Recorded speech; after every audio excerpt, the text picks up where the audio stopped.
Javier, muy buenas tardes. Hola, ¿qué hay? Buenas tardes. Destacábamos esa cifra. ¿De qué manera habéis cuantificado este impacto? ¿Cuántas empresas habéis cuantificado que se han perdido y qué consecuencia en términos de empleo ha tenido?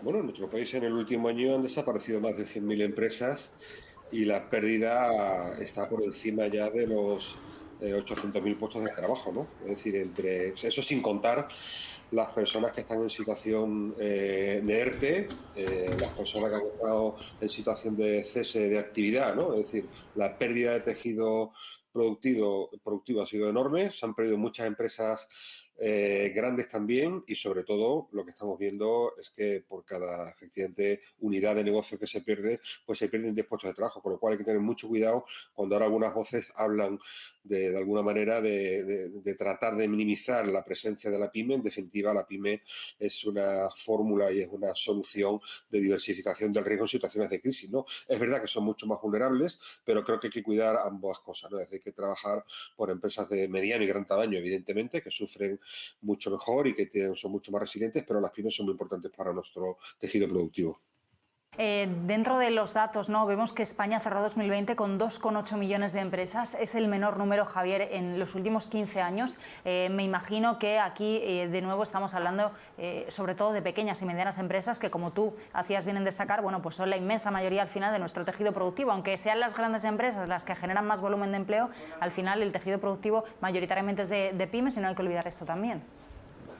Sí, y sobre todo muy importante que en sentido contrario está creciendo el número de autónomos. Es decir, muchas personas que han perdido su trabajo por cuenta ajena han decidido tomar la vía del emprendimiento, que en definitiva es una fórmula también a la cual cada vez más tendremos que ir acostumbrándonos, ¿no? Y que efectivamente pues muchas personas incluso acabarán o acabaremos compatibilizando trabajo por cuenta ajena con trabajo por cuenta propia, ¿no? Y eso es importante también tenerlo en cuenta.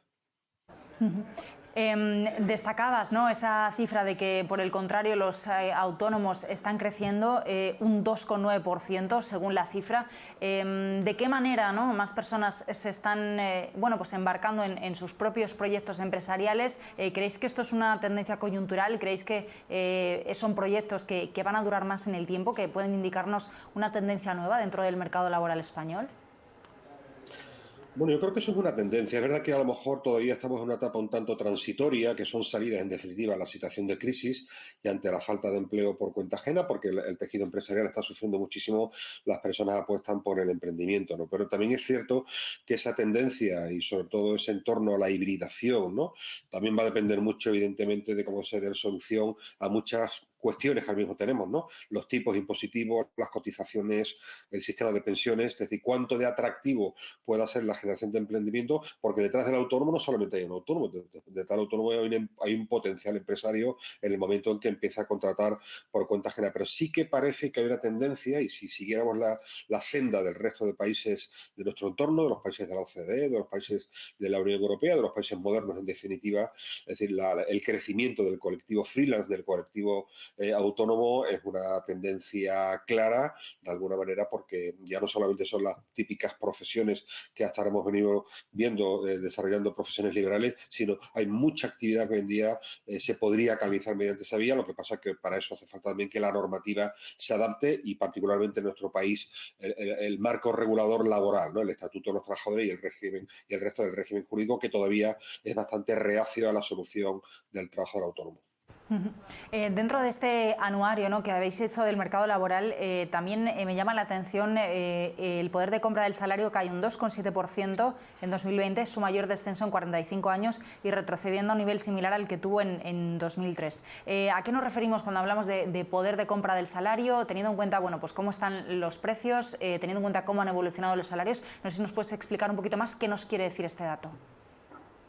Bueno, ese dato básicamente lo que quiere decir es que, sobre todo por el efecto ERTE, porque en definitiva las personas que están en situación de ERTE están cobrando una prestación que normalmente, salvo que existan complementos por parte de su empresa, pues son sensiblemente inferiores a lo que son los salarios. Ese tiene un primer efecto en lo que es los salarios brutos, para que nos entendamos. Si bien es cierto que el índice de precio al consumo, el IPC, se ha reducido brevemente durante este periodo, pero sin embargo ha sido mayor, digamos, ha sido una caída también la que ha existido, como decía, en los salarios. Eso ha supuesto, dependiendo de los territorios, una pérdida de capacidad o de poder adquisitivo, porque han bajado mucho más los salarios que la caída de los precios, ¿no? Ha sido mayor el efecto ERTE que el efecto IPC, y eso supone, evidentemente, como decía, esa pérdida de poder adquisitivo, que en definitiva es la división del salario real, del salario bruto, entre el índice de precio al consumo. Dentro de este estudio también habéis puesto el foco sobre la investigación, el gasto en I+D+I por habitante en España, y además es llamativo el dato también en este caso, es un 52% más bajo que la media de la Unión Europea. ¿Por qué habéis puesto el foco en este dato, en este sector en concreto, y qué más conclusiones nos explican pues esta evolución y sobre todo esta brecha?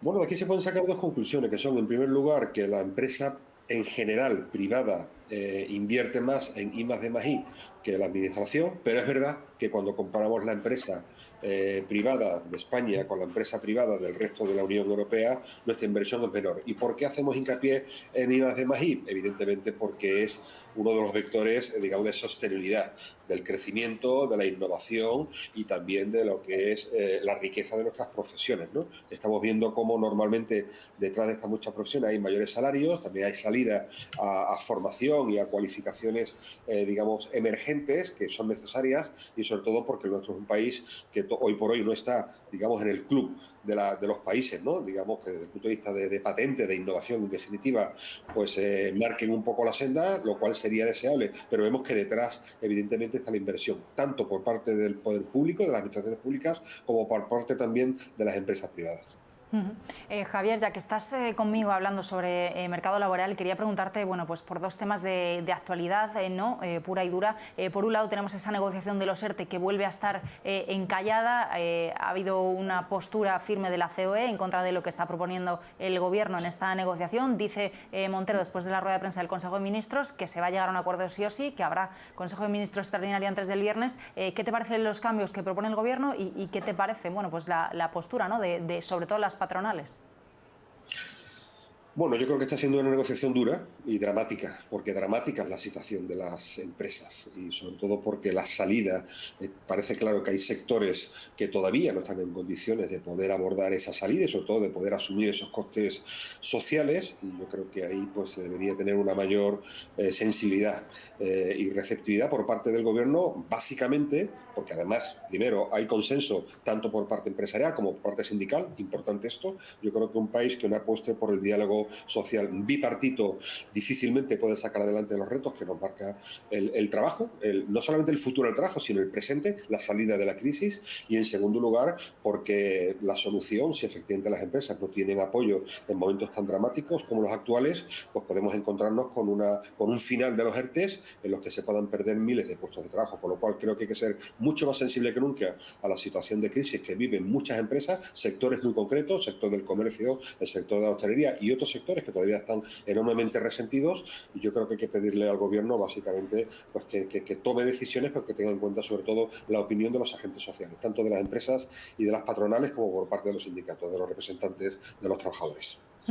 Bueno, vamos a ver en qué queda esa negociación en lo que resta de semana, porque desde luego agotamos el plazo el próximo lunes, es el 31 de mayo. Y quería preguntarte, por último, porque tanto la ministra de Hacienda, María Jesús Montero, en esa rueda de prensa, como José Luis Escrivá a través de Twitter, han celebrado que ayer se alcanzaron los 19,3 millones de afiliados a la Seguridad Social, superando por primera vez el nivel de afiliación media previa al inicio de la pandemia. La cifra es positiva, podemos celebrarla, pero aún así hay que tener en cuenta pues cómo se contabilizan los ERTE cuando hablamos de las cifras de los últimos meses, y que queda camino por recorrer, pero bueno, lo que decían desde algunos análisis es que sí que muestra un inicio de recuperación. ¿Tú con qué visión te quedas?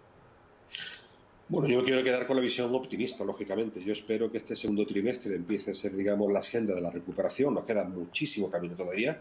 Estamos de acuerdo en que hasta el año 2023 no volveremos a tener cifras similares a las que teníamos en el año 2019. Es verdad que nos falta todavía visibilidad, porque efectivamente hay muchas cifras que esconden colectivos que, aunque computen como afiliados, computen como ocupados, son personas que están en una situación de suspensión del contrato por razones de crisis, por razones de los ERTEs, pero sí que creo que si se hacen los deberes no solamente desde el punto de vista sanitario, desde el punto de vista de las vacunaciones. Nos quedan muchos deberes que hacer todavía para la justificación de las inversiones, para que haya un plan, digamos, de salida de la crisis que apueste efectivamente por el crecimiento, que apueste por la flexibilidad, por la competitividad, que apueste por la reindustrialización, que apueste por tantos sectores que son necesarios, no solamente la tecnología, la digitalización, el sector terciario es importante, el sector industrial, el sector agrícola, el sector de la construcción, todos los sectores hacen falta, aquí hacen falta todas las manos para salir adelante y, como decía, hacen falta muchos deberes todavía, pero creo que hay que ser optimistas y sí que parece